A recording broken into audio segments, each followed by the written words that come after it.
तथागत भगवान गौतम बुद्ध, त्यांचा धम्म व संघ या तीन रत्नाला अभिवादन करून परमपूज्य बोधिसत्व विश्वरत्न डॉक्टर बाबासाहेब आंबेडकर यांच्या धम्मक्रांतीला पंचांग प्रणाम. उपस्थित उपासक उपासिका, ऑनलाईन बघणारे उपासक आणि उपासिका यांच्या प्रति मंगल मैत्री व्यक्त करून आज आपण क्रांती आणि प्रतिक्रांती ह्या ग्रंथाच्या पठणाला सुरुवात करतो. काल आपण ब्राह्मण आणि क्षत्रिय यांच्यामधला संघर्ष हा प्रकरण काल संपवलं. त्या प्रकरणामध्ये आपण विशेषतः दोन पात्राचा विशेष अभ्यास बाबासाहेबांनी विश्लेषण केलेलं होतं. ते विश्वामित्र आणि परशुराम मध्ये हरिश्चंद्र आला आणि अजूनही छोटे छोटे राजे आले होते. त्या संघर्षाचा आपण व्यवस्थित बाबासाहेबांनी केलेलं विवेचन आत्मसात केलं, ऐकलं. आजचं प्रकरण आहे शूद्र आणि प्रतिक्रांती. प्रतिक्रांतीचे सगळ्यात शोषित आणि ज्याच्यावरती सगळ्यात जास्त प्रतिक्रांतीची काय म्हणता येईल त्याला की आपण भोगी आहेत ते सगळ्यात शूद्र. आता हे प्रकरण समजून घेताना नेमकं शूद्र कोण आहेत हे समजल्याशिवाय तुम्हाला प्रकरण समजणार नाही. कारण आजपर्यंतच्या याच्यामध्ये महार, मांग, संभार, कुंभार हे स्वतःला शूद्र म्हणून घेतात. ऍक्च्युली ते शूद्र नाही. बाबासाहेबांनी दोन ग्रंथ लिहिलेले आहेत. शूद्रपूर्वी कोण होते आणि महारपूर्वी कोण होते. तर दोन्ही ग्रंथ दोघांनी वाचलेले नाही. शूद्रांनी शूद्राचा ग्रंथ वाचला नाही, महाराणी महाराचा ग्रंथ वाचला नाही आणि म्हणून दोघांची गल्लत होते. आणि मग शूद्राला जे शूद्र आहेत ते स्वतःला क्षत्रिय समजायला लागले आणि जे बिचारे महार आहेत ते स्वतःला शूद्र समजायला लागले. इतिहास का वाचायचा आणि इतिहास सत्य शोधन कसं करायचं याचे काही निकष आहेत आणि बाबासाहेबांनी ते निकष आपल्या पुढे मांडलेले आहेत. कारण आतापर्यंत तुम्ही या सगळ्या ग्रंथ आलात, मला वाटतं प्रत्येक प्रवचनाच्या वेळेस मध्ये मध्ये मला सांगावं लागत होतं की हे घडलेलं नाही, म्हणजे हा इतिहास नाही. इतिहासाच्या काही खुणा असतात. इतिहास कशाला म्हणायचं आणि वाङ्मय कशाला म्हणायचं हे बाबासाहेबांनी ठरवून दिलं. कारण म्हणी तर आपल्या जवळ आहेत, अर्थही आहेत. बाबासाहेबांचे काही शब्द सगळ्याला पाठ आहेत की जो कोणी आपला इतिहास वाचत नाही किंवा जाणत नाही तो इतिहास घडवू शकत नाही. हे बाबासाहेबांचं वाक्य लहान पोरापासून तर PhD झालेल्या माणसाला सगळ्यांना पाठ आहे. पण नेमका त्याचा मतीत अर्थ काय? इतिहास म्हणजे मग आपल्याला नेमका इतिहास कशाला म्हणायचं इथपासून सुरुवात करावं लागते. इति म्हणजे असे आणि हास म्हणजे घडले. त्याची जर आपण त्या शब्दाचा शब्दशः अर्थ घेतला इतिहासाचा की जे घडलंय ते जशाला तसं मांडणं याला इतिहास म्हणतात. पण इतिहास आजपर्यंत खरंच इतिहास सत्य इतिहास मांडलेला आहे का? जेव्हा आपण कॉलेजला किंवा प्रायमरी किंवा मिडल क्लासमध्ये शिकतो तेव्हा साधारणतः इतिहासाचे 3 भाग केलेले.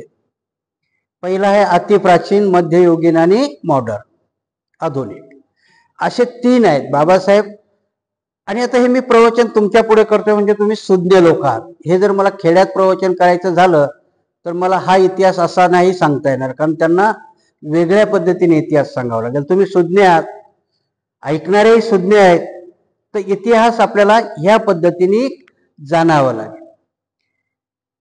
प्राचीन इतिहास आहे, मी कालच सांगितल्याप्रमाणे प्राचीन इतिहास हा बौद्धापासून शक्यतोवर भारतामध्ये मानला जातो. युरोप आणि ह्या देशामध्ये जर गेला तर त्याच्याही नंतरचा इतिहास ते प्राचीन इतिहास मानतात. म्हणजे सुकरात बिक्रात, सॉक्रेटिस बिक्रेटिस यांचा जो इतिहास त्यांनी जो मांडला तत्ववेत्याने दर्शनकाराने त्याला युरोप किंवा बाहेरचं जगत मानतं. पण आपल्याकडे जे दर्शनशास्त्र आहे त्याला साधारणतः इतिहास बुद्धकालीन काळापासूनचा प्राचीन इतिहास मानतात. प्रतिक्रांतीवाले त्याला एकदम राम महाभारत हे त्याच्यामध्ये घेऊन जातात आणि ते सांगतात की बुद्धाच्या अगोदरचं आहे, आणि म्हणून बाबासाहेबाला खरा इतिहास सांगण्याकरता ह्या ग्रंथाची चिरफाड करावी लागली. कारण बाबासाहेबाला का सांगावं लागलं आपल्याला, की कारण खोटा इतिहास सांगून खोट्या चालीरीती, खोट्या प्रथा, खोट्या परंपरा निर्माण करण्यात आल्या आणि त्या परंपराच इतिहास आहे असं सगळ्यांनी मान्य केलं आणि त्याच्यामुळे सगळा हा गोंधळ उडालेला आहे. बुद्धाच्या अगोदर मग काय होतं, सगळ्याचा प्रश्न हा असा असतो. तुमच्या पुढे लोक ते भंडवून सोडतील तुम्हाला. ठीक आहे, बुद्धाच्या अगोदरचा, बुद्धाच्या नंतर इतिहास सुरू झाला, मग बुद्धाच्या अगोदर काय होतं का नाही. मग आपलं डोकं चक्र होतं की बाबा बुद्धापासूनच थोडी पृथ्वी निर्माण झाली. पृथ्वी तर 70 लाख वर्षापूर्वी झाली. बुद्धाचा इतिहास 3000 वर्षाचा आहे. मग त्याच्या अगोदर काही नव्हतं का, तर होतं. आणि मग इतिहास करायला गेला, जेव्हा उत्खनन झालं, कनिंघम आणि यांच्यासारख्या लोकांनी शोधलं, तर तो इतिहास 3000 वर्ष मागे जातो. मोहनजोदडो, हडप्पा, आता राखीगडी, ह्या अशा ज्या सभ्यता सापडतात ह्या भारतामधल्या झाल्या, पण चीन झालं, इजिप्शियन झालं, तिथे याच्याही अगोदरच्या सभ्यता सापडलेल्या आहेत. मग प्राचीन इतिहास कशाला म्हणायचं, तर बाबासाहेबांनी बुद्धापासूनचा इतिहास घेतला. का घेतला असेल, तर याला तुमचे आर्कोलॉजिकल पुरावे सापडतात. सिंधू संस्कृती, मोहनजोदडो, यालाही आर्कोलॉजिकल पुरावे आहेत, परंतु त्याची भाषा, त्याची लिपी अजून वाचल्या गेली नाही, म्हणून तो इतिहास खरा किंवा खोटा अजून ठरवता येत नाही. आणि म्हणून आजही मोहनजोदडो ही सभ्यता नेमकी कुठली होती याचं विश्लेषण करता आलेलं नाहीये, ज्याच्या परी त्यांनी केलं. म्हणून हे ग्रंथ चिकित्सा करताना बाबासाहेबाला बुद्ध काळ घेतला. आणि जर बुद्ध काळाच्या अगोदर काय असेल, तर बुद्धाच्या त्यामध्ये म्हटल्यानुसार जर मागे मागेही आपण गेलो तर त्याच्यावर मात्र आपण ठाम असलं पाहिजे, कारण बुद्धाची वचनं कधीही खोटी झाली नाहीत. आणि जेव्हा बुद्ध म्हणतात की याच्या अगोदर 27 बुद्ध झालेले आहेत, तर मग मागच्या सभ्यताही आहेत, तर त्या सभ्यताही बौद्धाच्याच असतील. फक्त जसं विकसित स्वरूप असतं, होऊ शकतं एखाद्या वेळेस ते अविकसित स्वरूप असेल, त्या बुद्धाच्या काळातलं ते अविकसित स्वरूप असेल. आता अविकसित म्हणायला गेलात तर सिंधू घाटीच्या ज्या सभ्यता सापडल्यात त्या एवढ्या विकसित आहेत की तिथे आता तुमच्याकडे ज्या असलेल्या नाली गटारीचे आहेत तर ते तिथे अगोदरच आहे. म्हणजे तुमच्या औरंगाबादच्या महानगरपालिकेलाही जे शक्य झालेलं नाही ते मोहनजोदडो आणि हडप्पा ह्या सिटीमध्ये सापडलेलं आहे. म्हणजे ती सिव्हिलायझेशन अविकसित म्हणता येईल का? मग होऊ शकतं की बुद्धाच्या अगोदरचा काळही खूप विकसित असला पाहिजे आणि मग त्याच्या अगोदरचे बुद्धही विकसित असले पाहिजे. आणि म्हणून त्याला जसा बुद्धाचा तोच नियम आहे की बऱ्याचशा वेळेच्या सभ्यता ह्या लोप पावतात आणि परत उत्क्रांत होतात, त्याच पद्धतीने त्या उत्क्रांत झाल्या पाहिजेत, परंतु त्याला अजून ठोस प्रमाण भेटत नाही, म्हणून तो इतिहास आपल्याला सांगता येत नाही. आणि बुद्धाच्या नंतरच्या इतिहासाला ठोस पुरावे सापडलेले आहेत आणि म्हणून तिथपासूनचा इतिहास हा आहे. आता आपण येतो की मग तो इतिहास आहे, तर बाबासाहेब वर्णव्यवस्था कधीपासून झाली, तर आपण पहिलाच चॅप्टर बघितला की बाबासाहेबांनी जो कालावधी दिलाय, कारण शेवटचा चॅप्टर आहे, बाबासाहेब कालावधी करतात.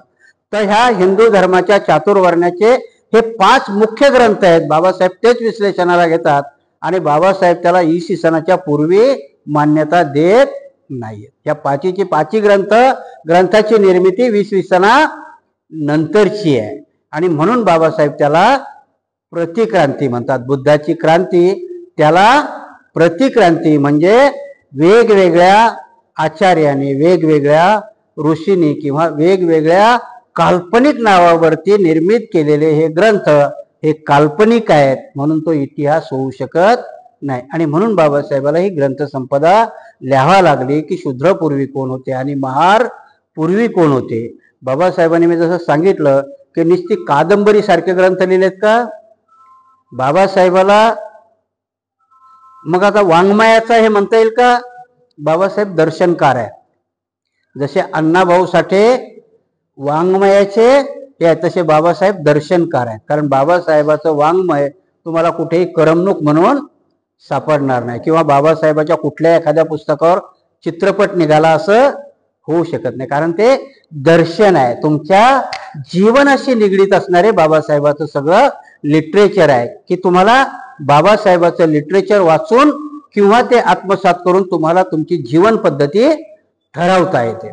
आणि म्हणून बाबासाहेबांनी जे ग्रंथ लिहिले, आणि म्हणून क्रांती आणि प्रतिक्रांती ह्या ग्रंथाला का मालिकेचा ग्रंथ म्हटलं, तर बाबासाहेबांनी क्रांती आणि प्रतिक्रांतीमध्ये की बौद्ध धर्म कसा हा वैज्ञानिक आहे आणि बौद्ध धर्मालाच कसं काउंटर करण्यात आलं, त्याच्याकरता ह्या ग्रंथाच्या निर्मिती झालेल्या आहेत. हे आपल्याला सपुराव्यासह बाबासाहेब सिद्ध करून दाखवतात. आतापर्यंत आपण जे चॅप्टर वाचले, ऐकले, श्रवण केले, त्याच्यामधून माझी अशी अपेक्षा आहे की सगळ्यांना तेवढं तरी समजलं असेल.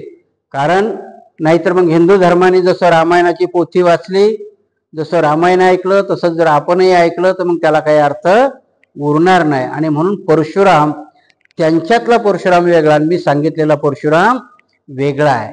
परशुराम हा चातुर्वर्ण्य पद्धतीचा प्रतिनिधी आहे.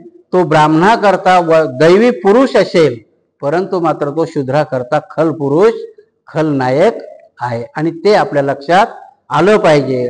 परशुराम घडला नाही, परंतु त्या टाईपचा खलनायक त्यांनी निर्माण केला, आणि तो खलनायक ग्रंथात असल्यामुळे पुढे हजारो वर्ष परशुराम निर्माण होत गेले. ते परशुराम तुम्हाला ओळखता आले पाहिजे, त्याच्यामधला विश्वामित्र तुम्हाला ओळखता आला पाहिजे, त्याच्यामधला राजा हरिश्चंद्र तुम्हाला ओळखता आला पाहिजे.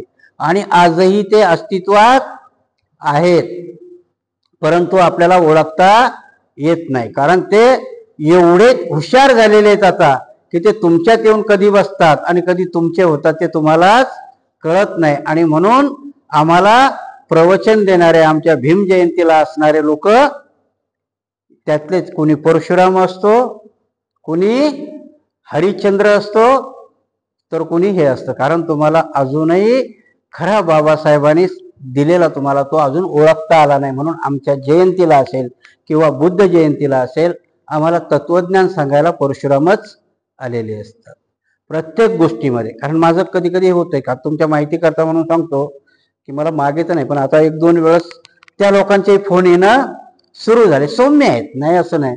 हो भंतेजी, तुम्ही खूप ज्ञानाची माहिती देतो, म्हणजे 10 मिनिट ते असं बोलतात की भंतेजी खूप चांगलं आहे, आणि हळूच एक सगुला सोडतात.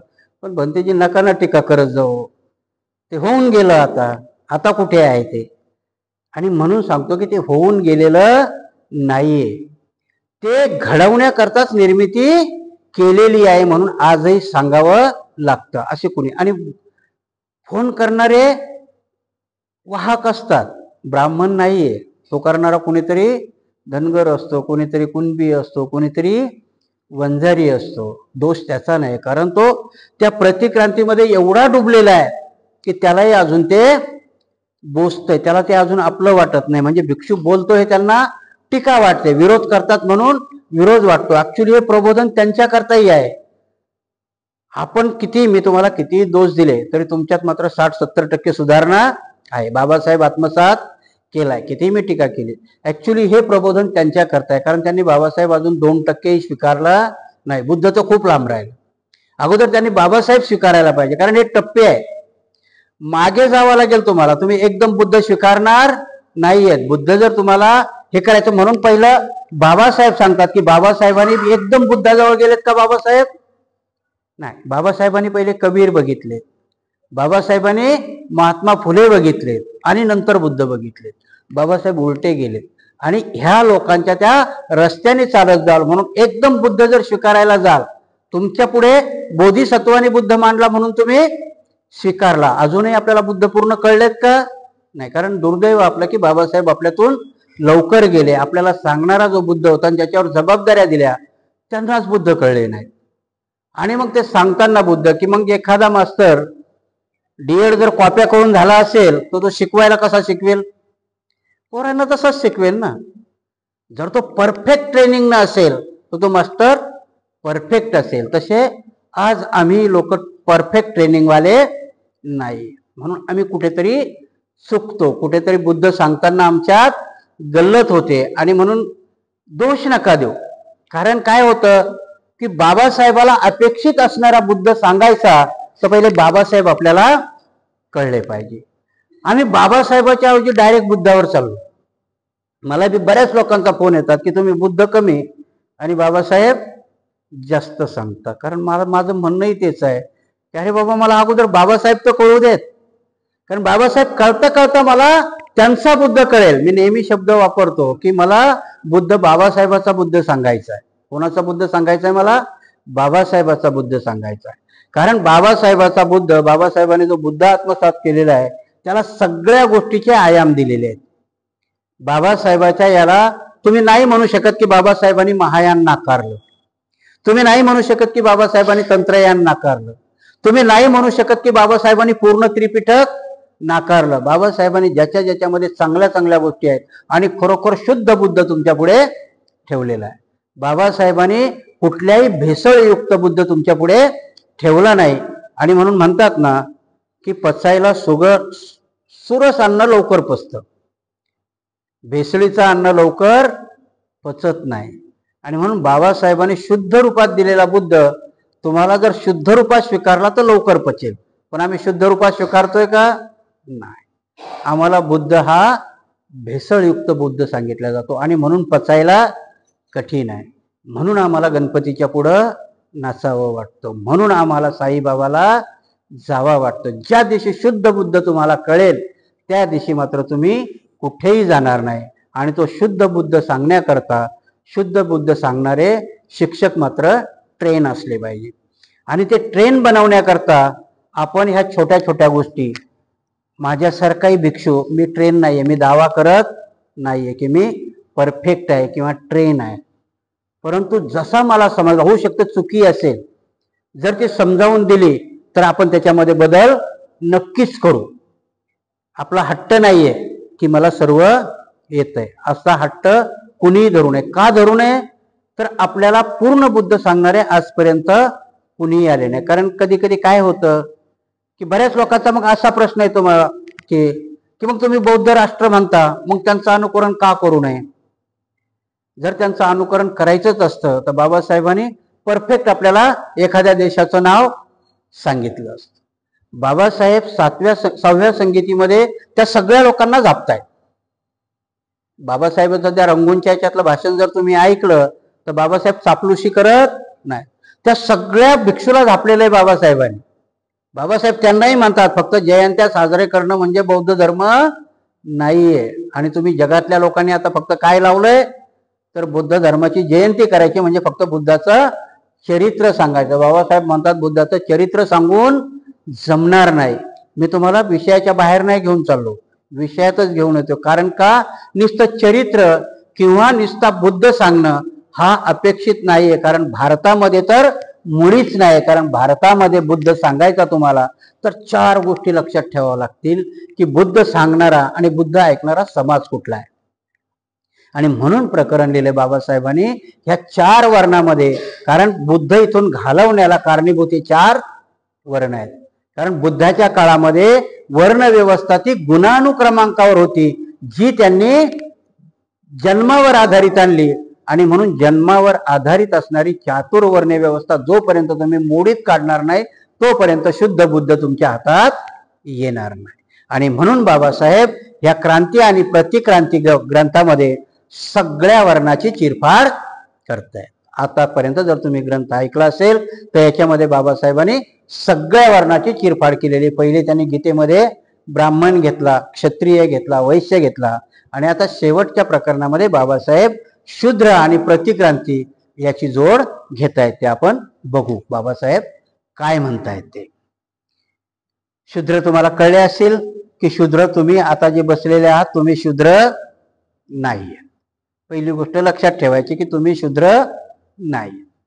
तर मग कोण आहेत? परत प्रश्न येतो ना. तर बाबासाहेब म्हणतात आम्ही अवर्ण आहोत. कोण आहोत? आम्ही अवर्ण, या वर्णाच्या बाहेरचे लोक आहोत. आणि म्हणून बाबासाहेब महार कोण होते ह्या ग्रंथामध्ये स्पष्ट लिहितात की अवर्ण काय आहेत तर ही जमात त्या व्यवस्थेला शरण आलेली नाही, शेवटला आली. का आली शेवटला शरण? आणि बाबासाहेब तिथं लिहितात की जो पहिला शरण आला, कोण आला त्या व्यवस्थेला पहिला शरण? क्षत्रिय आला म्हणून त्याला थोडं चांगलं काम दिलं. कशाचं काम दिलंय? संरक्षणाचं. कारण तो व्यवस्थेला सगळ्यात अगोदर शरण आला, तो लढला नाहीये. जे आपण मनुस्मृतीमध्ये मागितलं की नाही, का समेट झालाय तो एवढ्या लवकर क्षत्रियाशी समेट का केला त्यांनी? कारण तो लवकर शरण आला म्हणून त्याला एकदम इज्जतीचं काम दिलं गेलं. तिसऱ्या नंबरला शरण वैश्य आला आणि म्हणून त्याला व्यापाराचं काम दिलं. परंतु शूद्र लवकर शरण आला नाही आणि तो शूद्र शरण आला तो सगळ्याच्या शेवटी म्हणून त्याला सेवेचं काम दिलं. सेवा म्हणजे आजही शेतकरी जमात, माळी, साळी, कोळी, तेली, तांबोळी कोण आहेत? सेवा करणारी लोक आहेत. आणि म्हणून त्यांच्या हातात कुठलं काम दिलं? सेवेचं. ह्या तिन्ही वर्णाचं. कारण हे शेवटला आले आणि आजही आदिवासी आणि महार, मांग, चांबारे लवकर शरण आले नाहीत, सगळ्याच्या शेवटी आले म्हणून अवर्ण ठेवले आणि घाणीचं काम त्यांना सगळ्याच्या शेवटी शरण आलेले, लढत राहिले शेवटपर्यंत. आणि म्हणून बाबासाहेब म्हणतात की मला अभिमान आहे, मी त्या महार जातीत जन्माला आलो. कारण ती शूरवीराची जात आहे. हा इतिहास आहे. बाबासाहेब अभिमानाने सांगतात की मी ह्या महार जातीत जन्माला आलो, मला त्याचा अभिमान आहे, कारण ती शूरवीराची जात आहे. आणि ही शेवटला आली कारण हे राजे महाराजे होते, शेवटपर्यंत लढत राहिले, शरण नाही आले. परंतु नाविलाजास्तव सगळ्या कत्तली होत गेल्या आणि उरलेल्या काही लोकांना नाविलाजास्तव शरण यावं लागलं आणि म्हणून त्यांच्यावर त्या व्यवस्थेने विश्वास ठेवला नाही. का गावाच्या बाहेर आहात तुम्ही? कारण तुमच्यावरती त्यांचा विश्वास नव्हता. त्यांना माहित होतं हे कधीही बंड करतील म्हणून ते गावाच्या बाहेर असतात. गावात यायची त्यांना परमिशन नाही दिली. आणि म्हणून बाबासाहेब सांगतात की महार, मांग जेवढे अस्पृश्य आहेत यांना स्पर्शही करू नये. का करू नये? तर ह्या जमातीला ते कळेल, जे शूद्र आहेत की नाही त्या शूद्रांनाही कळेल की हेही आमचेच आहेत, हे लढतायत. आणि म्हणून त्यांना स्पर्शही करू नये. मग बाकीची गोष्ट तर खूप दूर राहिली. बाबासाहेब म्हणतात त्या व्यवस्थेने ही केलेली व्यवस्था होती की तुम्हाला स्पर्शही करू दिला नाही म्हणून तुम्ही अवर्णात, वर्णामध्ये तुमची गणती होत नाहीये, तुम्ही अवर्णात, तुम्ही शरण गेलात पण शेवटी गेलात. आदिवासी आजपर्यंतही शरण गेला नाही म्हणून तो कुठे? रानोमाळ आहे, अजून रानोमाळ आहे. त्याला घुमंतू जमात म्हणतात. त्या एससी एसटी मध्ये एससी ही शेवटला शरण आलेली अवर्ण जात आहे. बाबासाहेबांनी तेव्हा जातीचा उल्लेख नाही केला. एससी हा प्रवर्ग निर्माण केला कारण त्याच्याच करता निर्माण केला की कधी ना कधी कोणी ना कोणी येईल आणि या सगळ्यांना सांगेल की तुम्ही अवर्ण आहात. त्यांना सांगू नये म्हणून बाबासाहेबाला पॅरेलेल, अण्णाभाऊ साठे, लहुजी वस्ताद अशा व्यवस्था निर्माण केल्या जातात. कारण तुम्हाला एकत्र येऊ दिल्या जात नाही, अवर्ण नाही, त्यांना वर्ण केल्या जाते. आणि म्हणून पिक्चरही निघतात की बामणाच्या शेंडीमध्ये आणि मांगाच्या वज्र उठीमध्ये हिंदू धर्म समावला आहे. जो अवर्ण आहे मात्र त्याला त्या वर्णात समावून घेतल्या जातं. ह्या कथा जेव्हा लक्षात येतात आपल्या, कारण हे का होतं तर ही प्रतिक्रांती मजबूत करण्याकरता केलेली. आणि म्हणून तुम्हाला शूद्र, अतिशूद्र आणि अवर्ण आपल्याला कळले पाहिजे. आता हे बाबासाहेब लिहितात शूद्र आणि प्रतिक्रांती. आत्ता पक्क डोक्यात असू द्या की हे शूद्र म्हणजे आत्ताच्या अस्तित्वात असणारे ओबीसी आहे. कोण आहे शूद्र? हे आत्ताचे असणारे ओबीसी, ज्याला अदर बॅकवर्ड क्लास म्हणतात, ते शूद्र आहेत. तुम्ही शूद्र नाही आहेत. आणि बाबासाहेबांनी त्यांना उद्देशून केलेली ही व्यवस्था आहे. तर बाबासाहेब काय लिहितात आता तुम्हाला इथून पुढचा ग्रंथ चांगला लक्षात येईल. शूद्राच्या दर्जाबाबत मनूचा कायदा वाचताना गंमत वाटते. त्याचे कारण असे की कायद्यातून हिंदूचे मानसशास्त्र प्रगट होते व शूद्राकडे पाहण्याचा त्यांचा दृष्टिकोन कसा आहे त्यातून स्पष्ट होते. म्हणून शूद्र समाजात कशा प्रकारे दर्जा दिलेला होता याची पूर्ण कल्पना यावी म्हणून वेगवेगळ्या मथळ्याखाली मी येथे त्याचे विश्लेषण केले. आणि बाबासाहेब सांगतात की समजण्याकरता वेगवेगळे हेडिंग दिले बाबासाहेबांनी समजून देण्याकरता की शूद्र कसा निर्मिती केली आणि शूद्र निर्मिती करण्याचे त्यांचे काय उद्देश होते. लक्षात येत नाहीत, तुमच्या उद्देशही तुमच्या लक्षात येणार नाही. कारण एवढ्या चातुर्याने त्या धर्मामध्ये किंवा त्या धर्माने शूद्रालाही एवढं काय बेमालूनपणे मिसळून घेतलेलं आहे की त्याच्या लक्षातच येत नाही की शूद्र आहोत आणि आम्हाला शोषण करण्याकरताच आमची निर्मिती करण्यात आली हे त्यांच्या लक्षात येत नाही. आणि म्हणून जो मूर्ती घडवणारा पाथरवट असतो की नाही, त्या मूर्तीच्या उरावर पाय देऊन छिन्नीने तो मूर्ती बनवत असतो. ती मूर्ती कंप्लीट झाली की मात्र ब्राह्मण येऊन त्या मंदिरात त्या मूर्तीमध्ये प्राण प्रतिष्ठा करतो आणि त्यावेळेस मात्र तो पाथरवट त्या दरवाजाच्या आत येऊ शकत नाही आणि तो मान्य करतो. ती मूर्ती घडवताना तिच्यावर पाय देऊन त्याने ती मूर्ती घडवलेली असते. बाबासाहेब सांगतात की एवढ्या बेमालूनपणाने त्याच्या डोक्यावर प्रयोग केलेला आहे की त्याला तेही कळत नाही की ही मूर्ती मी घडवली.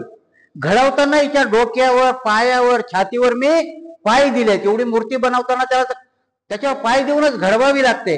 परंतु ती मूर्ती कंप्लीट झाली आणि जेव्हा ती गर्भगृहामध्ये बसवल्या जाते तेव्हा 2 कवडीचा ब्राह्मण येऊन तिच्यात प्राण प्रतिष्ठा करतो आणि मग मात्र या पाथरवटाला त्या मंदिराच्या पायरीच्या बाहेरच थांबावं लागतं, आत येता येत नाही. म्हणजे तुमची निर्मिती ही परकी केल्या जाते. बाबासाहेब काय सांगतात, निर्मिती तुमची आहे, निर्माण तुम्ही केलं, परंतु तुमच्या डोक्यात एवढं काही भरवलं जातं की तुमची निर्मिती ही तुमच्याजवळ ठेवल्या जात नाही. जसं स्त्रीलाही केलं, स्त्रीला शूद्र घडवलं आणि तिच्या पोटातून निर्माण होणारा ब्राह्मण असतो, पण स्त्री शूद्र आहे. तिची निर्मिती या लोकांनी हिसकावून घेतली. बाबासाहेब इथे सांगतात, इथे तुम्हाला क्रांती आणि प्रतिक्रांती घडली पाहिजे. म्हणून हे शूद्रांना कळलं पाहिजे की ज्वारीचा दाणा पिकवताना, शेतात नांगर हाणताना, सगळ्या गोष्टी करताना ब्राह्मणाला बाट होत नाही, परंतु खळं झालं की ते धान्य पण ओढून घेतो ब्राह्मण. तिथे मात्र म्हणजे निर्मिती कोणाची आहे, तुमची आहे, पण तुमची ती निर्मिती ते ठेवत नाही. बाबासाहेब इथे लिहितात की ह्या मतळ्याखाली की एवढं विचित्र शास्त्र त्याने निर्माण केलं आणि बेमालूनपणे तुम्ही ते आत्मसात केलं. शूद्राला काय सांगतात की ते तुम्ही बेमालूनपणे आत्मसात केलं, शंकाही घेतली नाही. कसं झालं असेल हे? पहिल्या लोकांनी तर शंका घेतली असेल ना, जे कोणी पहिले असतील. मग हे त्यांच्या डोक्यात बिंबवण्याकरता ह्या शास्त्राच्या निर्मिती करण्यात आल्या. रामायण निर्माण करा. आजच्या घडीलाही तुम्हाला सांगत नाही. तुम्ही सत्संग बघितलेत का? त्या सत्संगमध्ये कुठल्याही पार्टीचा प्रचार होतो का? कुठला धीरेन शास्त्री असेल, कुठला आसाराम बापू असेल, जो कोणी असेल, त्याच्यामध्ये काय सांगितलं जातं? हिंदू धर्म सांगितला जातो ना, देव सांगितला जातो, हिंदू धर्म सांगितला जातो. आणि असे सत्संग होतात. आपल्याला वाटतं त्या सत्संगात कुठल्याही पार्टीचा प्रचार नसतो. परंतु जेव्हा इलेक्शन सुरू होतं तेव्हा बीजेपी म्हणते की हिंदू खतरे में है, आणि मग तो सत्संगात बसलेल्याच्या डोक्यातला वायर पेटतो. काय होतं, तो सत्संगात बसलेला देव त्याला तिथे आठवतो आणि मग त्याला वाटतं हिंदू खतरे में नाहीये, त्यांचा देव खतऱ्यात असतो. म्हणजे खालची भूमी कोणी निर्माण केलेली असते? सत्संगवाल्यांनी, ब्राह्मणांनी, त्यांच्या साधूंनी, त्यांच्या संतांनी, आणि ते आपल्या लक्षातही येत नाही आणि खोट्याची भूमी निर्माण केलेली असते. बुद्ध धर्मामध्ये भिक्षू असेल, प्रचारक असेल, तुमचा बौद्धाचार्य असेल, त्याने मनात जरी ठरवलं तरी त्याला खोटं सांगता येणार नाही. एखाद्या भिक्षूनी मनात जरी आणलं की मी खोटं सांगेल, पण त्याला सांगता येणार नाही, कारण निर्मितीच नाही ठेवली बुद्धाने तिथे. तुम्हाला निर्माण करायची क्रियाच नाही ठेवली. बुद्धाने सांगितलंय असा असा धम्म आहे, असा असा आहे, अशा अशा रस्त्याने गेलं की निर्वाण पावतं. तिथे नाही, तिथे सगळा विचित्र प्रकार केला. म्हणून सत्संगामध्ये बसलेला माणूस राजकीय पक्षाचा नसतो, पण इलेक्शन सुरू झालं की तो सत्संगवाला याचा. आणि म्हणून ह्या दुनियेमध्ये आजपर्यंतच्या कुठल्याही धर्माच्या ह्या लोकांनी बगावत केलेली नाही. मला वाटतं तो परत एक कोणतरी सरदारजी होता ना, त्याचा एक हे आहे, ऍक्च्युली तो पंजाबचा हे आहे, काय म्हणतात त्याला, मला आता आठवत नाही, असू दे. तर ही जी प्रकार आहेत, बाबासाहेब याला समजवण्याकरता मथळ्याखाली सांगतात की मनुनी किंवा त्या व्यवस्थेने कशी व्यवस्था केली. तर पहिलंच बाबासाहेब मथळा घेतात की ब्राह्मण, क्षत्रिय, वैश्य कुटुंब प्रमुखांना मनु काय म्हणतो. मनुनी व्यवस्था कशी केली, मी जसं सुरुवातीलाच सांगितलं तुम्हाला की क्षत्रिय जसा शरण आला तसं त्याला काम काय दिलंय, मनुनी संरक्षण करायचं. मनूच्या अगोदर क्षत्रियाला संरक्षणाचं काम नाहीये, तिथे गुणानुक्रमांकाने. म्हणून बाबासाहेब बुद्ध आणि त्याचा धम्म लिहिताना भगवान बुद्धाच्या वडिलाला राज्य कसं मिळालेलं आहे, तर 2 पराक्रम, कमीत कमी किती पराक्रम करावं लागतात, 2 लढाया जिंकाव्या लागतात. तेव्हा त्यांना तेही राज्य कसं आलेलं आहे, रोटेशननी आहे. जन्मावर आधारित राज्य ते नाहीये, रोटेशनचं राज्य आहे. म्हणून तिथपर्यंत तरी चातुर्वर्ण्याचा क्षत्रिय नाहीये. परंतु जेव्हा चातुर्वर्ण्य पद्धतीमध्ये पुष्यमित्र शृंगाची प्रतिक्रांती होते आणि मग त्यावेळेस मात्र जन्मावर आधारित क्षत्रियाला, कारण पुष्यमित्र तर ब्राह्मण आहे, प्रतिक्रांती तर घडवलेली आहे, परंतु तिथे क्षत्रियाला दिलेलं आहे. आणि मग ही रचना करत असताना मनूला, म्हणजे त्यावेळेच्या भार्गवाला वाटलं की कुठल्याही धम्माची असेल किंवा कुठल्या व्यवस्थाची जर घडी बसवायची असेल तर पाया मजबूत असला पाहिजे. आणि चातुर्वर्ण्यामध्ये जर मजबूत ब्राह्मणाला शिखरावर बसवायचं असेल तर त्याच्या जोडीला संरक्षणाकरता क्षत्रिय असला पाहिजे. निस्ता क्षत्रिय हातामध्ये शस्त्र घेऊन हे करू शकेल का, तर त्या व्यवस्थेमध्ये जे वाणिज्य म्हणता येईल किंवा जे व्यापार म्हणता येईल त्या व्यापाराकरता एक निर्मिती करण्यात आलेली आहे. आणि म्हणून ती निर्मिती आणि वैश्याची निर्मिती तिथे करण्यात आली. बाबासाहेब या तिघांकरता लिहितात की ब्राह्मण, क्षत्रिय आणि वैश्य याच्याकरता मनू काय म्हणतो, तर त्यांनी पहिला श्लोक दिलाय की ज्या ठिकाणी शूद्र राज्यकर्ते आहेत त्या राज्यात त्यांनी राहू नये, शूद्राला आदरणीय व्यक्ती म्हणून कधी समजण्यात येऊ नये. पहिला श्लोक सांगतात की मनू काय म्हणतो की शूद्र जर राज्य असेल तर ह्या 3 लोकांनी त्या राज्यात राहू नये. मोडिफिकेशन करतात बघा. बिहारला त्यांनी अशुद्ध प्रदेश म्हटलेला आहे का, तिथं बुद्धाचं राज्य आहे. बिहार ऍक्च्युली बिहारचा अपभ्रंश विहार आहे. आजही तुम्ही जर बिहारी लोकांना बघितलं तर ते विमलाला बिमला म्हणतात. त्यांचा जर उच्चार बघितला की नाही तुम्ही, विमलाला बिमला, म्हणजे व ह्या अक्षराला ते ब करतात. म्हणून बिहारचा काय आहे, विहार आहे. विहाराचं रूपांतर बिहारामध्ये झालेलं आहे.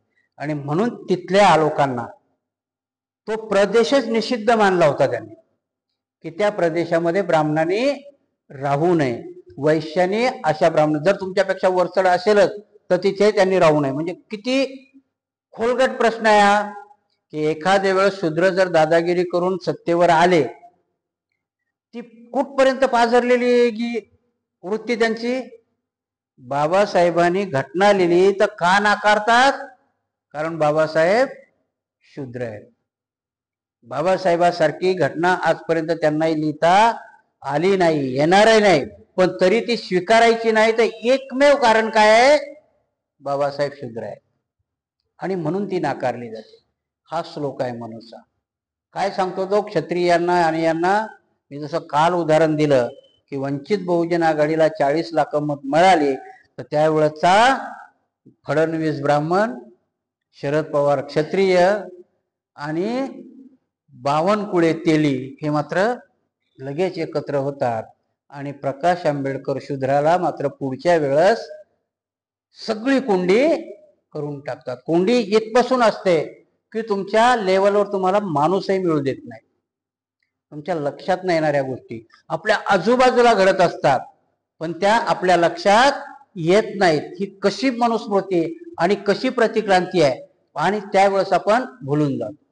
त्यावेळेसच्याही प्रकरण आता तुम्ही बघा, इलेक्शनच्या वेळेस बघितला तर आपला समाज उठतो आणि त्या माणसाकडून निवडून येणारा हुशार आहे आपला समाज, कोण निवडून येणार आहे माहिती आहे, त्याच्यापर्यंत जातो. डिमांड काय असते की माझ्या विहाराला काय देणार आणि माझ्या गल्लीचा रोड करणार का, हीच डिमांड असते ना. आणि परत म्हणतो की धम्म राजाश्रयाशिवाय वाढणार नाही.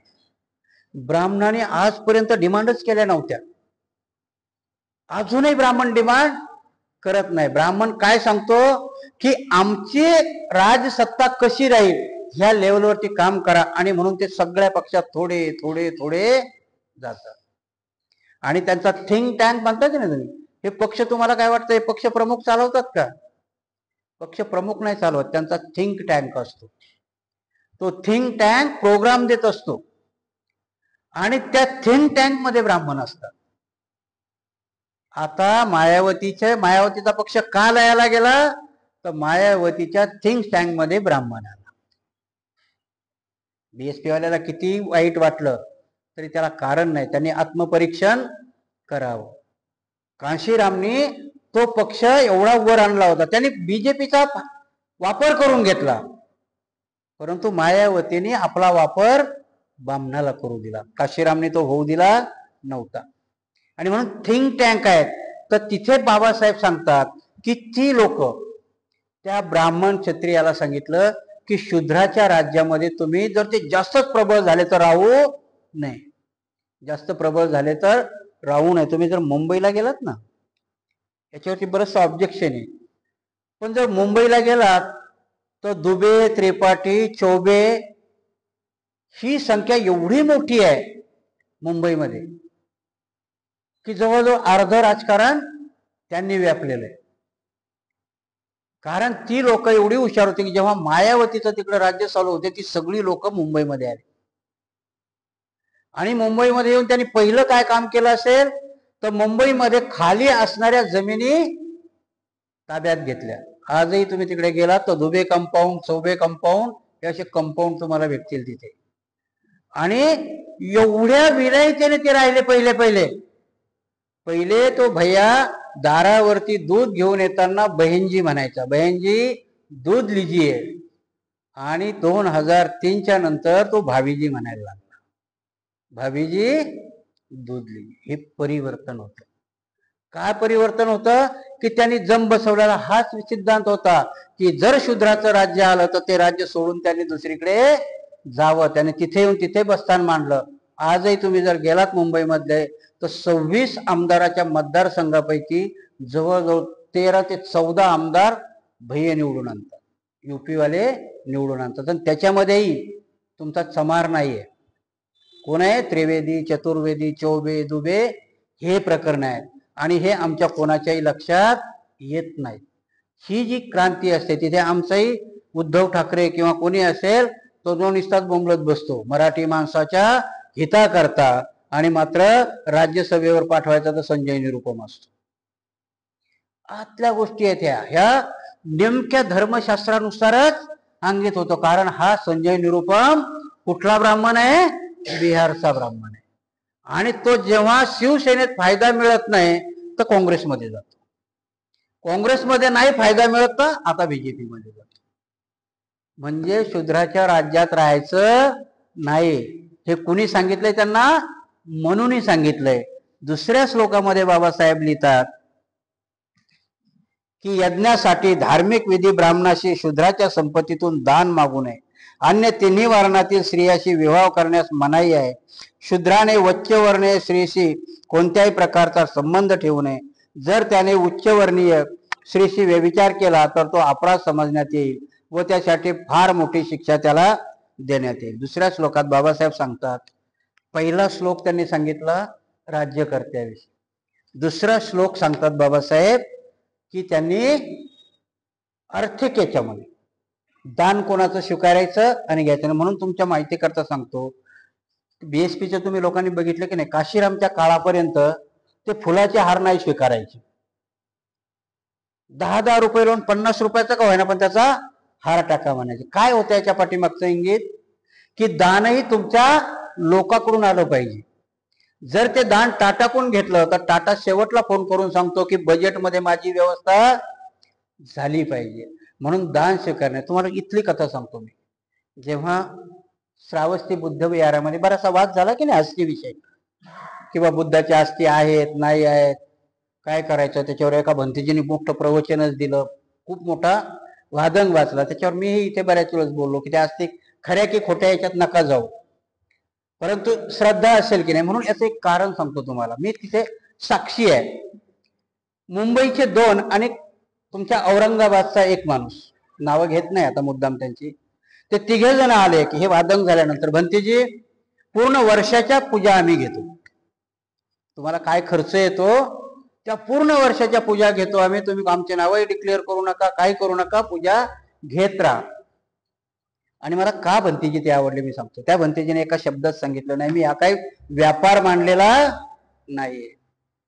कारण तुम्ही पूर्ण पूजेचे पैसे द्याल, कारण तुमच्याकडे पैसे आहेत, एका वर्षाचेही द्याल, पण माझा उद्देश मला परंपरा निर्माण करायची की त्या गडचिरोली मधल्या माणसानं पूजा करून इथे येऊन त्यांनी धम्म कळाला पाहिजे. म्हणून आजही जर तुम्ही तिथे आलात आणि बघितलात तर गावाच्या गावं येतात, 50-50 लोक येतात, त्यांनी 2-2 हजार केलेले असतात, 1-1 हजार केलेले असते आणि पूजा केलेली असते. हे अजून आमच्या लक्षात येत नाही, आम्ही त्याला कर्मकांड म्हणायला. हाच उद्देश होता की त्यांनी सांगितलं शूद्राचं दान स्वीकारू नका, कारण शूद्र सांगेल ना, मग त्याच्यावरती तुम्ही डिपेंड होईल. जर ह्या 3 लोकांचं वर्षभराची पूजा स्वीकारली असती तर त्यांनी अधिकार सांगितला असता की नाही माझी पूजा आहे, माझा बुद्ध आहे, बुद्ध विकल्यासारखं होईल की नाही. पण ती जर 50 लोकांनी 10,000 रुपये निर्माण करून केली तर ती खरी पूजा होईल. इथे 50 जण पूजा करणार आपल्या गावी जाताना बुद्धाची खरी प्रतिमा सोबत घेऊन जाणे आणि खरा धम्म तिथे जाईल. ह्या गोष्टी कळल्या पाहिजे. त्या म्हणूनही तिथे घडून ठेवलेल्या आहेत. आणि म्हणून कधीच कुठलंही मंदिर एका माणसाच्या याच्यावरती चालत नाही. साईबाबाला हंडी ठेवलेली असते तिथे, तिथे येऊन करोडोनी दान टाकतात. जे जास्त दान टाकतात त्यांचं नाव नसतं, 10 रुपयावाल्याला पावती असते. साईबाबा मध्ये जातो मी, 1 लाखाच्या पुढच्या दानाला पावती भेटत नाही. ते म्हणतात हंडीत टाक. कुठे टाक म्हणतात? हंडीत. तुम्ही बालाजीला आणि साईबाबाला जा, 50 रुपयाच्या दानाची पावती मिळते. तो नियम त्यांनी स्वीकारला, आम्ही नाही स्वीकारला. आम्ही आमच्या पद्धतीने करतो. म्हणून आजही आम्हाला दान ही प्रक्रिया किंवा दान हे तुमच्याकडे पारमित आहे कळलंच नाही. दान आम्ही त्याला उद्देश बनवला. विहार करायचंय, दान हे मंदिराच्या निर्मिती करता नाही रे बाबा. दान ही पारमिता आहे. दान काय आहे? पारमिता आहे. तिथे ब्राह्मण सांगतो शूद्राचं निर्मिती करता दान स्वीकारू नका म्हणतात ते. कारण का? तो जर जास्त दान देईल तर तो तुमच्यावर अधिकार गाजवेल. तीच वृत्ती त्यांनी केलेली आहे. तेवढीच नाही, त्याने आर्थिक याच्यावरती सामाजिक लेवलवरती तो सांगतो ब्राह्मणाला 3ही वर्णाच्या बायाशी विवाह करण्याची परमिशन देतो, परंतु यांना मात्र त्याच्यात लुडबुड करू देत नाही. त्यांच्या सजाही वेगवेगळ्या ठेवतो. शूद्राने जर काही व्यभिचार केला तर शूद्राकरता शिक्षा डायरेक्ट मृत्यूदंडाची आहे. परंतु ब्राह्मणाला, क्षत्रियाला आणि वैश्याला त्यांच्या वर्णानुसारच्या शिक्षा आहेत. बाबासाहेब सांगतात की प्रतिक्रांतीमध्ये म्हणून की क्रांती खालच्या समाजावरतीही वर्चस्व राहावं म्हणून काही समाजाला त्यांनी त्याला काय म्हणता येईल आपण प्रलोभन दिलेलं आहे की त्यांना तेवढ्या सुविधा दिलेल्या आहेत. आणि त्याच्यामुळे की खालचा हा समाज नाडल्या जातो. त्याचा पुढचा श्लोक दिलाय बाबासाहेबांनी की विवाहित किंवा अविवाहित उच्चवर्णीय स्त्रीशी शूद्राने समागम केल्यास त्याला पुढील पद्धतीने शिक्षा दिली पाहिजे. जर अविवाहित स्त्री असेल तर त्याचा अपराधी अवयव कापून टाकावा. जर विवाहित स्त्री असेल तर त्या व्यक्तीस मृत्यूदंड करावा व त्याची मालमत्ता जप्त करावी. शूद्र व्यक्ती जर एखाद्या उच्चवर्णीय स्त्रीशी, पर्टिक्युलरली ब्राह्मण स्त्रीशी जर अव्यवहार्य कार्य करत असेल तर त्यांनी ज्या अवयवाने त्या स्त्रीशी दूषित कार्य केलेलं आहे आणि ती जर अविवाहित असेल तर त्याचा तो अवयव कापावा. जर त्याने हाताने छेडला असेल तर त्याचा हात कापावा. डोळ्याने छेडला असेल तर डोळा कापावा. म्हणजे ज्या अवयवाने अपराध केला तो अवयव काढून टाकावा. पण ती स्त्री जर विवाहित असेल मग मात्र यानं कुठल्याही अवयवाने अपराध करो त्याला मृत्यूदंड द्यावा. ब्राह्मणाकरता ही शिक्षा नाहीये.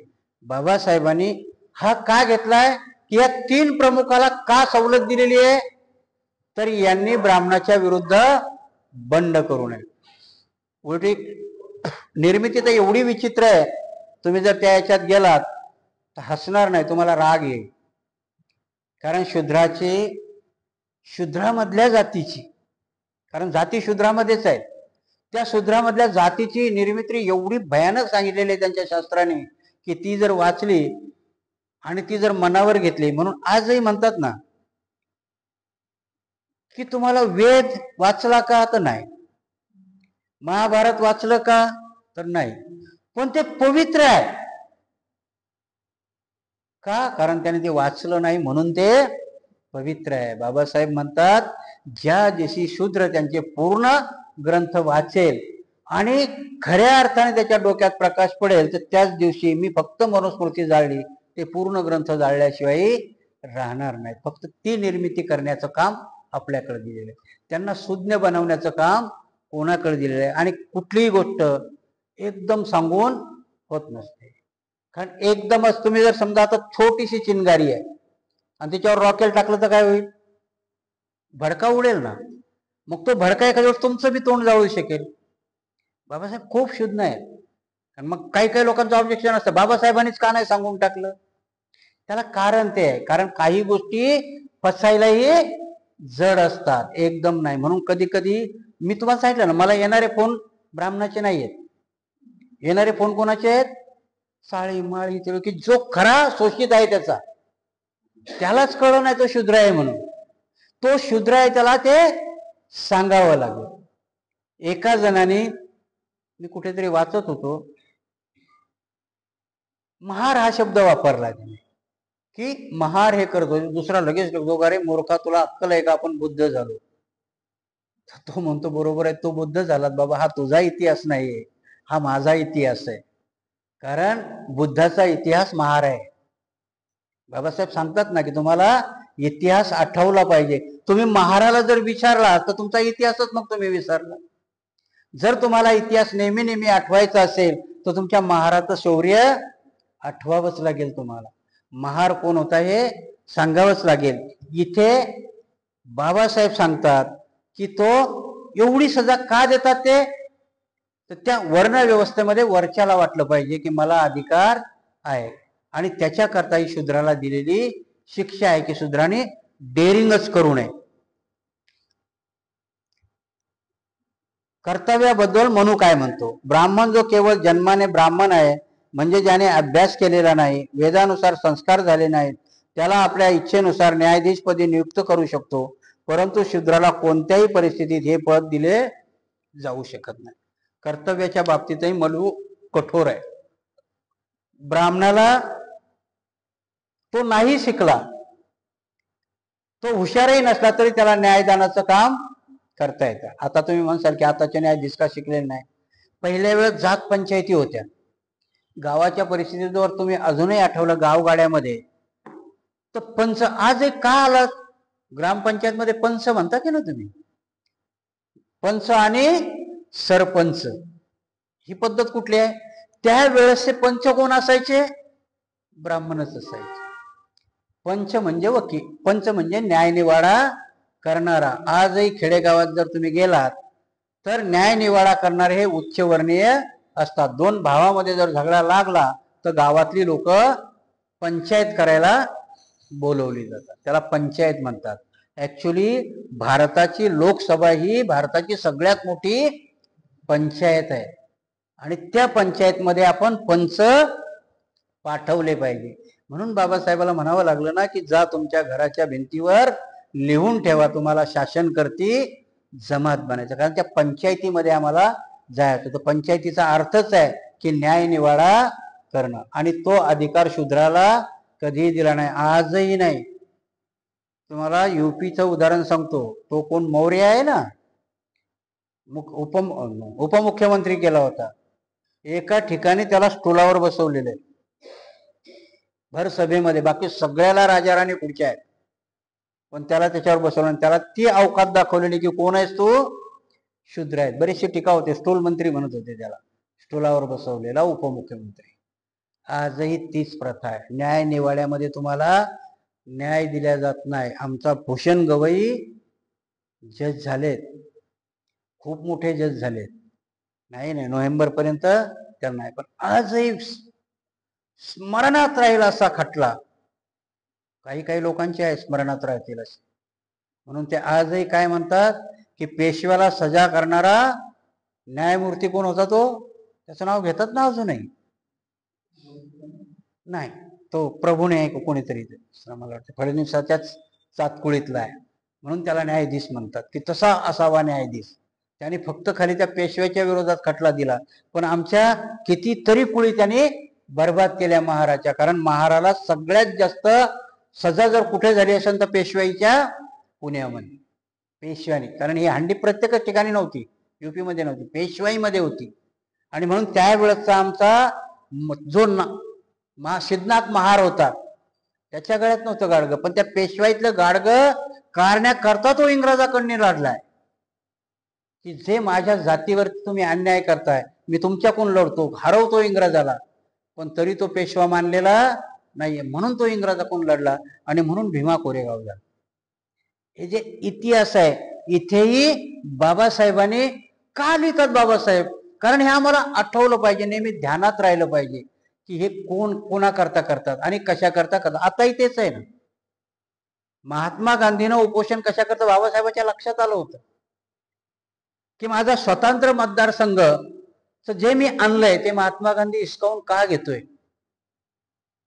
आजही आमच्या लोकांच्या लक्षात आलं नाही. कारण आजही 131 लोक आहेत तुमचे लोकसभेमध्ये.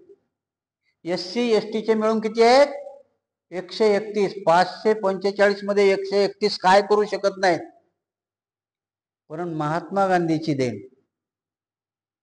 राखीव मतदारसंघातून निवडून गेले तरी ते तुमचे होऊ शकत नाहीत. म्हणून मी परवाच्या राजकारणामध्ये म्हणू ना की आंदोलन पहिलं झालं पाहिजे की राजकीय आरक्षण बंद करा. ज्या दिवशी ते बंद होईल ना, महार मांग चंबार सगळे ताळ्यावर येतील. कारण आजही त्या आरक्षणाचे फायदे फक्त खाली काही मोजक्या कुटुंबाला मिळत आहेत. आज तुमच्या माहिती करता सांगतो की तिकीट वाटतानाही ती काँग्रेस आता महाराला तिकीट देत नाही. आणि म्हणून आता या महाराणी मागणी केली पाहिजे की राजकीय आरक्षण बंद करा. बाकीचं नंतर आम्ही बघून घेऊ राजकीय. तेव्हा तुमच्या लक्षात येईल बाबासाहेबांनी क्रांती आणि प्रतिक्रांतीमध्ये आपल्याला सजग होण्याकरता हीच मार्ग दिली होती की पंच न्यायाधीश, त्यावेळेसची काय LLB होती का? पण त्यावेळेस अशिक्षित न्यायाधीश होता, म्हणजे तो न्यायदान करत होता, पण त्यावेळेचा शिक्षित शूद्र न्यायाधीश होऊ शकत नव्हता. आजही तीच परिस्थिती आहे. सुप्रीम कोर्टाच्या न्यायालयामध्ये आजही तुम्हाला धनगराचा, लोहाराचा याचा माणूस भेटणार नाही. दुर्दैव म्हणता येईल की ती गोष्ट अजूनही या बहुजनाच्या लक्षात येत नाही. आणि बहुजन आजही, कारण कुठे येते मग परत मी तुमच्या त्या सत्संगाकडे येतो. कारण कुठे अडकून ठेवलंय त्याला? सत्संगामध्ये अडकून ठेवलं. सत्संगामध्ये देव सांगितला जातो, सत्संगामध्ये त्याला स्वर्ग नरक सांगितला जातो. आणि 15 दिवसात फक्त खाली BJP हिंदुत्व सांगते. कारण वर्षभर हे सत्संग कार्यक्रम त्याची पार्श्वभूमी बनवत असतात. वर्षभर त्यांच्यावाला हा कार्यक्रम सुरू असतो, मानसिकता बनवल्या जाते, लोक बनवल्या जातात आणि 15 दिवसात मग मात्र ते सगळं होऊन जातं.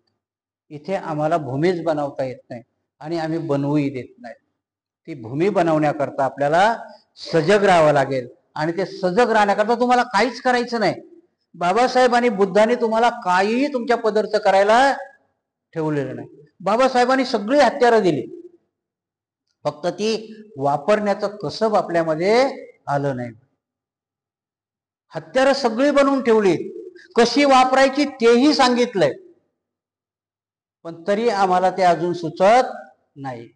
प्रत्येक गोष्टीची हत्यारं ही ग्रंथरूपानीच आहेत. बाबासाहेब तुम्हाला मनुस्मृतीचे ते श्लोक सांगतात, म्हणजे बाबासाहेब सावध करतात. बाबासाहेब सावध करतात की हे तिन्ही वर्ण तुम्हाला कसे हे करतील. आजपर्यंत आमच्या ते लक्षात येत नाही, कारण आम्ही या ग्रंथाचा नुसतं पारायण करत आलो, डोक्यात घेतले नाही किंवा कृतीत अजूनही आणले नाही. म्हणून मी सांगतो ना की 56ला दीक्षा घेतली आम्ही. 56 पासून 4-5 वर्ष सोडा, पण कमीत कमी आम्ही 60 पासून तरी वर्षावास करायला सुरुवात केलेली. मग एवढ्या दिवसात आमच्यात परिवर्तन होऊ नये का? त्यांच्यात लगेच परिवर्तन होतं. ह्या गणपतीला काय केलं, पुढच्या गणपतीला परिवर्तन असतं त्यांच्यामध्ये. ह्या दही अंडीला काय केलं, पुढच्या वेळेचा एखादा मोठा येऊन 501 रुपयाची दही अंडीच्या ऐवजी 5,000ची लावतो. आणि तिथं शिखरावर जायला महाराजन चंभाराचंच पोरग असतं, ते तिथून पडतं पाय मोडतं. पण ते परिवर्तन नाही करत, ते परत दुसरा परिवर्तन करतो. आजपर्यंत तुमचे आमदार, खासदार, नगरसेवक हे गणपती आणि दही हंड्यानीच निवडून आलेले आहेत. परिवर्तन त्यांची कशाने झालेली आहेत? दही अंड्याने झालेले आहेत. आमचे परिवर्तन अजूनही वर्षावासाने घडलेली नाहीये. ती घडली पाहिजे. कारण काय उद्देश होता आमचा? वर्षावास बुद्धाच्या काळामध्ये कशा करता होता? तर भिक्षूला ट्रेन करण्याकरता. कारण बुद्धांनी कर्मकांड नव्हतं केलं. बुद्धांनी पहिले 7 वर्ष वर्षावासच केलेला नाही. कोण करत होते वर्षावास? तर त्यावेळेचे त्यांचे समकालीन महावीराची लोक करायची. का करायची? आता त्यांना राग आहे. कारण सुरुवातीचा धर्म त्यांचा दिगंबर धम्मच होता, श्वेतांबर नव्हता. अंगावर वस्त्र घालायचं नाही हे त्यांच्या श्रमणाचं. नग्न साधू होते ना ते महावीराचे. खुद्द महावीर पण नग्न अवस्थेतच राहिले. आणि म्हणून पावसाळ्यामध्ये जास्त त्रास व्हायचा. आणि अहिंसा परमो धर्म हे कडक तत्व होतं त्यांचं, की आपल्या पायाखालीही किडा मुंगी कीटक मेलं नाही पाहिजे. 7 वर्ष नंतर लोकांनी कंप्लेंट केल्या भगवंताकडे की ते एका ठिकाणी थांबलेत, तुम्ही का नाही थांबत? कारण तुमचेही 500 भिक्षूचे संघ जातात, किडे मकोडे मरतात. किडे मकोड्याचं तर जाऊ द्या, पण तुमचेच भिक्षू कधी कधी पुरातही वाहून जातात. आणि मग बुद्धाने विनय बनवला. पण बुद्धाने अनुकरण त्यांचं केलं नाही. बुद्धाने 7 वर्षानंतर अभ्यास केल्यानंतर वर्षावासाचे नियम बनवले. आणि वर्षावासाचे नियम बनवले आणि त्या याचा संधी बनवली की जे अनाडी भिक्षू आहेत त्या 4 महिन्याच्या काळामध्ये त्या अनाडी भिक्षूंना सज्ञान भिक्षूंनी ट्रेन केलं पाहिजे. मी पहिलंच प्रवचन इथं केलं होतं की वर्षावास हा उपासका करताही आहे का?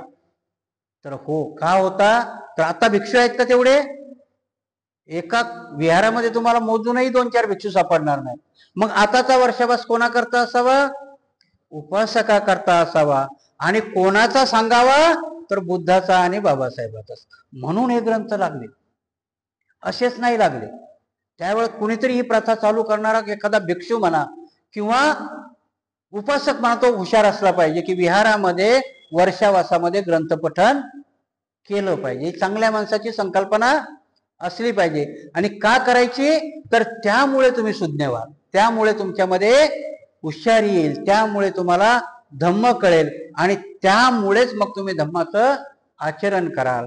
आणि म्हणून बाबासाहेबांनी हे ग्रंथ आपण वाचनाला घेतो. 70 वर्षाचा पिरियड, 60-65 वर्षाचा पिरियड झाला, परंतु ही ग्रंथ वाचनाचा उद्देश ज्या कोणी चालू केला त्याचा उद्देश आजपर्यंत सफल झाला नाही. आणि म्हणून आपण हे जे ग्रंथ वाचतो तर माझंही नेहमी म्हणणं असतं की 100% रिझल्ट नाही, 1% जरी रिझल्ट आला तर भरपूर काही होत जाईल. आणि म्हणून तो 1% रिझल्ट देण्याकरता आपण या ग्रंथाचे पठण केलं पाहिजे.